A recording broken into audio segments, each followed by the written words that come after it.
Hello, good morning, student of 10th class. Welcome back again in online classes conducted by JMS School Pushkar. Last video lecture में resistivity topic complete कर लिया था हमने. उसकी SI unit हमने पढ़ ली थी, फाइंड आउट कर ली थी.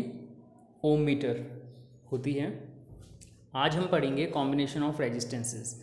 कॉम्बिनेशन ऑफ रेजिस्टेंसेस का मतलब क्या होता है पहले समझ लेते हैं.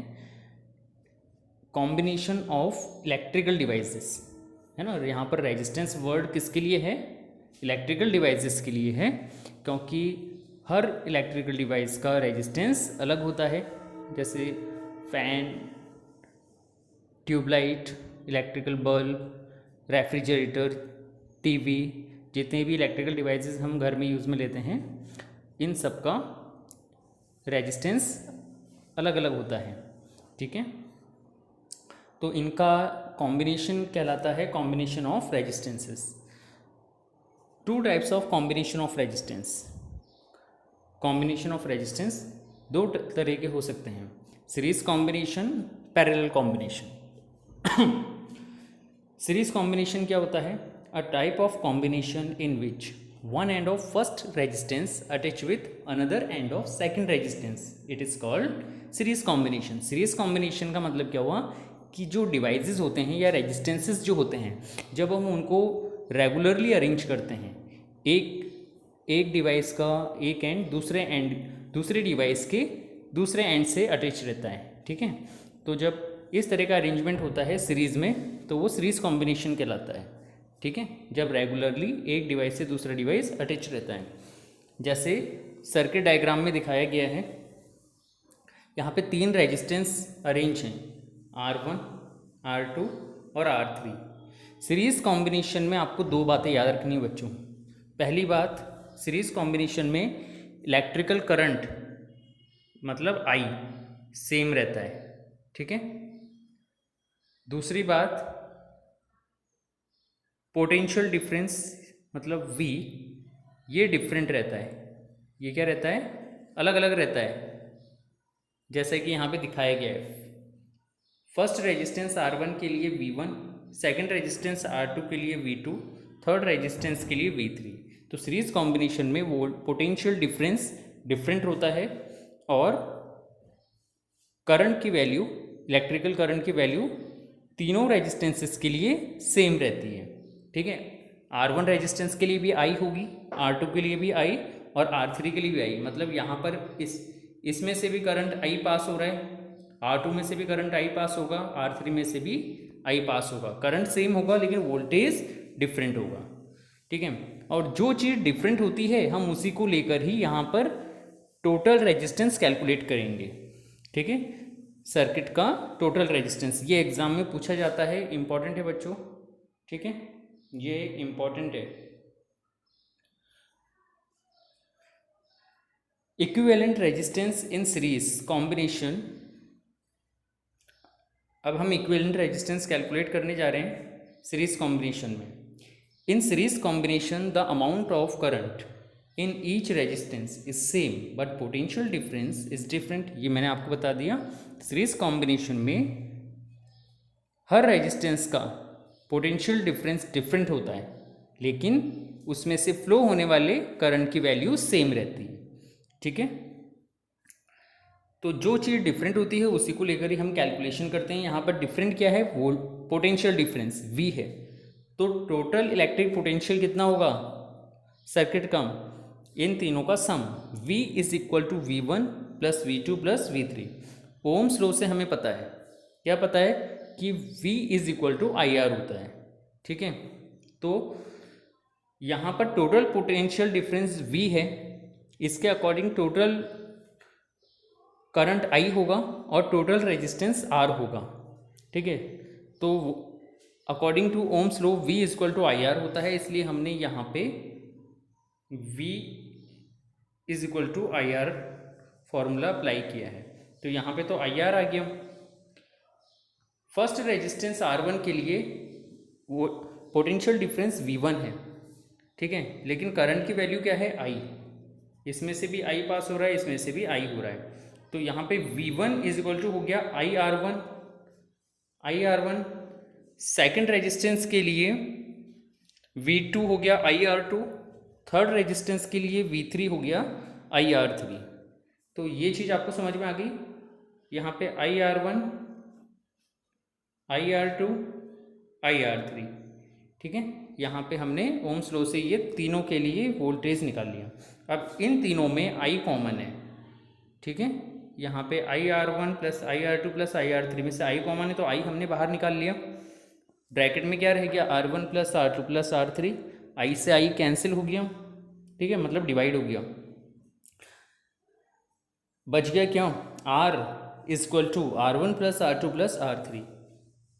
ये फॉर्मूला इंपॉर्टेंट है, तो ये आप नोट कर लीजिएगा। This formula is use to calculate the equivalent resistance in series combination. Series combination के लिए ये फॉर्मूला यूज में लिया जाता है, ठीक है। अब हम पढ़ेंगे पैरेलल कॉम्बिनेशन। जैसे हमने सीरीज कॉम्बिनेशन में दो बातें याद रखी थी, करंट सेम होता है तीनों रेजिस्टेंस के लिए और पोटेंशियल डिफरेंस डिफरेंट होता है। पैरेलल कॉम्बिनेशन में जस्ट अपोजिट होता है। पैरेलल कॉम्बिनेशन में क्या होता है बच्चों, करंट की वैल्यू डिफरेंट होती है तीनों रेजिस्टेंस में, V की वैल्यू सेम होती है, मतलब तीनों के लिए V की वैल्यू सेम होगी, V, और करंट क्या होगा, I1, I2, R3। यहाँ पे करंट डिफरेंट लेना है, वोल्टेज सेम लेना है, ठीक है। और जो चीज़ डिफरेंट होती है हम उसी से ही इक्विवेलेंट रेजिस्टेंस कैलकुलेट करते हैं। सबसे पहले तो आपको इस तरह से सर्किट डायग्राम बनाना है। यहाँ पर पैरेलल कॉम्बिनेशन है। पैरेलल का मतलब क्या होता है, जो इलेक्ट्रिकल डिवाइसेस होते हैं वो पैरेलली किस तरह से अटैच होते हैं, सेम एंड, उनके जो सेम एंड होते हैं वो एक दूसरे से अटैच रहते हैं, ठीक है। जैसे इसका ये वाला एंड इसके ये वाले एंड से अटैच है, तीनों के एक साइड के एंड एक ही एंड से अटैच है, ठीक है। तो इस तरह का अरेंजमेंट पैरेलल कॉम्बिनेशन कहलाता है, जिसमें सेम एंड एक दूसरे से अटैच रहते हैं। यहाँ पर हमने बैटरी और स्विच के साथ तीन रेजिस्टेंस को अरेंज कर दिया। अब इसमें दो बातें आपको याद रखनी है। एक तो पोटेंशियल डिफरेंस जो होता है V, यहाँ पर सेम होगा, ठीक है। और I की वैल्यू क्या होगी, यहाँ पे डिफरेंट होगी, ठीक है। I की वैल्यू डिफरेंट होगी। टोटल इलेक्ट्रिक करंट, और जो चीज़ यहाँ पे डिफरेंट होती है हम उसी को लेके कैलकुलेशन करते हैं। तो टोटल इलेक्ट्रिक करंट I कितना हो गया इसमें से, देखो I जो है ना यहाँ पे ये डिस्ट्रीब्यूट हो गया I1, I2, I3 में, है ना। तो I1 plus I2 plus I3। अब ओम्स लॉ से हमें पता है V is equal to IR होता है, तो I क्या होगा, V अपॉन R। तो हमने यहाँ पे I की वैल्यू निकाल ली, V upon R। First resistance के लिए I1 की वैल्यू क्या होगी, V अपॉन R1, क्योंकि वोल्टेज तो सेम है ना। तो यहाँ पे वोल्टेज तीनों रेजिस्टेंस का सेम है, इसलिए फर्स्ट रेजिस्टेंस के लिए I1 की वैल्यू होगी V upon R1, second resistance के लिए I2 की वैल्यू होगी V upon R2, third resistance के लिए I3 की वैल्यू होगी V अपॉन R3। अब यहाँ पे हमने V कॉमन निकाल लिया। V को कॉमन निकालने के बाद में ब्रैकेट के अंदर रह जाता है 1 upon R1 plus 1 upon R2 plus 1 upon R3। V से V डिवाइड हो गया, तो क्या बच गया 1 upon R is equal to 1 upon R1 plus 1 upon R2 plus 1 upon R3। ये फॉर्मूला पैरेलल कॉम्बिनेशन के लिए है, ठीक है। तो ये न्यूमेरिकल्स में काम आते हैं, दोनों फॉर्मूले इंपॉर्टेंट हैं, इनका डेरिवेशन भी इंपॉर्टेंट है, ठीक है। तो आप ये अच्छे से कर लेना। नेक्स्ट टॉपिक आता है thermal effect of current, electric current. ये टॉपिक आपने 8th क्लास में भी पढ़ा था, ठीक है। थर्मल इफेक्ट मतलब heating effect of electric current. When large amount of electric current flows through conducting wire, when large amount of electric current flows through conducting wire, then it becomes hot. This effect is called thermal effect of electric current. जब किसी conducting wire में से या conductor में से electric current flow होता है तो वो हीटअप हो जाता है। इस इफेक्ट को heating effect of electric current कहते हैं। ये क्यों होता है, इसका रीज़न अब पढ़ते हैं, explanation. When electric current allow through conductor, then electrons move randomly and collide with each other and atoms. हमें पता है कि जब हम वोल्टेज सप्लाई करते हैं कंडक्टर में से या वायर में से, तो उसमें से इलेक्ट्रॉन फ्लो होना स्टार्ट करते हैं, ठीक है। और इस फ्लो होने में काफ़ी इलेक्ट्रॉन्स क्या होते हैं, एक दूसरे से टकराते भी हैं और कुछ एटम्स और आयन से भी टकराते हैं। इस कॉलिजन के कारण क्या होता है, ये अपनी एनर्जी लूज़ करते हैं, है ना। वो एनर्जी हीट की फॉर्म में रिलीज होती है। So there kinetic energy is lost in the form of heat. तो वो टकराने की वजह से क्या करते हैं, अपनी काइनेटिक एनर्जी हीट की फॉर्म में लॉस्ट करते हैं, इसलिए कंडक्टर हीट अप हो जाता है, गर्म हो जाता है। दस conductor becomes hot. Electrical equipment which work on the principle of heating effect of electric current. ये आपने 8th क्लास में पढ़े थे कि हीटिंग इफेक्ट पर कौन कौन से इलेक्ट्रिकल अप्लाइंसेस वर्क करते हैं, एग्जाम में पूछ लिया जाता है। ये एग्जाम्पल इंपॉर्टेंट है। Electric iron, electric rod, immersion rod, पानी गर्म करने की रॉड को कहते हैं। Electric oven, microwave oven, electric heater, electric kettle, electric geyser, ये सारे डिवाइसेस क्या हैं, heating effect of electric current पर वर्क करते हैं। अब ये Joule's law of heating.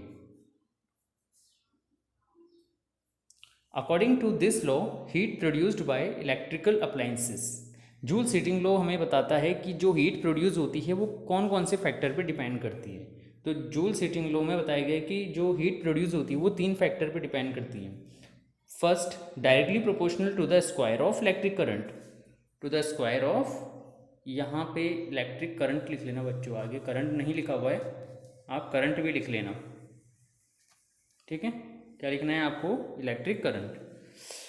According to this law heat produced by electrical appliances is directly proportional to the square of electric current. Square of electric current का मतलब H is directly proportional to I square. Second factor है resistance, directly proportional to the resistance. Directly proportional का मतलब होता है H is directly proportional to R। Third factor है time, directly proportional to time, H is directly proportional to time. तो ये 3 factor हैं जिन पर हीट डिपेंड करती है। इसका मतलब क्या होता है कि जैसे जैसे करंट की वैल्यू इंक्रीज होगी वैसे वैसे हीट ज़्यादा प्रोड्यूस होगी, और जैसे जैसे रेजिस्टेंस अगर ज़्यादा होगा, अगर रेजिस्टेंस बढ़ेगा तब भी हीट ज़्यादा प्रोड्यूस होगी। और रेजिस्टेंस कब बढ़ता है, जब कॉलिजन बढ़ता है, ठीक है। इलेक्ट्रॉन्स आपस में कोलाइड करते हैं एटम्स के साथ, आयंस के साथ, एक दूसरे के साथ, तो कॉलिजन बढ़ने से क्या होता है, रेजिस्टेंस बढ़ता है, ठीक है। तो ये 3 फैक्टर हैं जिन पर हीट डिपेंड करती है। कौन कौन से, current directly proportional to the square of electric current, directly proportional to the resistance and directly proportional to the time. Time कैसे, जैसे जैसे टाइम एक्सपेंड होगा वैसे वैसे डिवाइस ज़्यादा गर्म होता जाता है ना। जैसे आपने कोई स्विच ऑन किया और ट्यूबलाइट या बल्ब लाइट करता है, तो आप कुछ देर के बाद में उससे हाथ लगाते हो, तो आप देखते हो वो थोड़ी देर बाद, जब स्टार्टिंग में हाथ लगाओगे तो वो उतना ज़्यादा गर्म नहीं लगेगा, लेकिन जैसे जैसे टाइम एक्सपेंड होगा फिर आप हाथ लगाओगे तो वो और ज़्यादा गर्म होता जाएगा। तो टाइम के साथ ज़्यादा हीट प्रोड्यूस होती है। तो इन तीनों को हम इस तरह से लिख सकते हैं, H is directly proportional to the I square RT। यहाँ पे प्रोपोर्शनल का साइन हटा के इज इक्वल टू लगा दिया। तो ये जो फॉर्मूला है इम्पॉर्टेंट है, ठीक है। और नीचे इस फॉर्मूले का वेरिफिकेशन दिया हुआ है। वेरिफिकेशन मतलब इसको ड्राइव किया हुआ है, ये फॉर्मूला आया कैसे। तो बहुत ही सिंपल सा तरीका है, हमें पता है कि V, ये इलेक्ट्रिक वोल्ट की डेफिनेशन हमने पढ़ी थी, the amount of work done to bring a unit positive charge from infinity to any point, किसी पॉइंट तक इन्फिनिटी से यूनिट पॉजिटिव चार्ज को लाने में जितना वर्क करना पड़ा वो क्या कहलाता है, इलेक्ट्रिक पोटेंशियल। तो V is equal to W upon Q होता है। और यहाँ से वर्क डन है ना, V और Q को आपस में मल्टीप्लाई कर दिया तो वर्क डन हो गया, W is equal to V into Q. ये भी आ गया वो समझ में। अब आपने करंट की डेफिनेशन पढ़ी थी, I is equal to Q upon T होता है, ठीक है। तो यहाँ से Q की वैल्यू क्या आ गई, I इंटू टी। Q की वैल्यू क्या आ गई, I इंटू टी। यहाँ पे आपने Q की वैल्यू IT पुट करी है ना, Q की वैल्यू क्या करी, IT। और V V की वैल्यू ओम्स लॉ से आपने IR रख दी यहाँ पे, तो ये हो गया IR into IT। I into I क्या होता है, आई स्क्वायर, और क्या रह गया साइड में, RT। तो यहाँ पे वर्क डन आ गया कि कितना वर्क डन किया इलेक्ट्रिकल एनर्जी ने, ठीक है। और कोई भी डिवाइस या ऑब्जेक्ट जितना वर्क डन करता है वो उतनी ही हीट प्रोड्यूस करता है ना, उतनी ही उसके अंदर एनर्जी एब्जॉर्ब रहती है।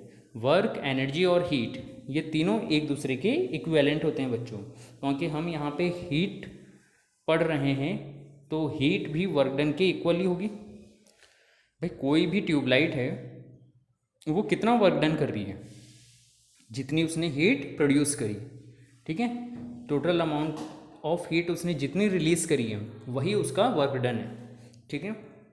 तो इसलिए यहाँ पे वर्क डन को हमने H सिंबल से रिप्रेजेंट किया है, हीट से। Work done is equal to heat,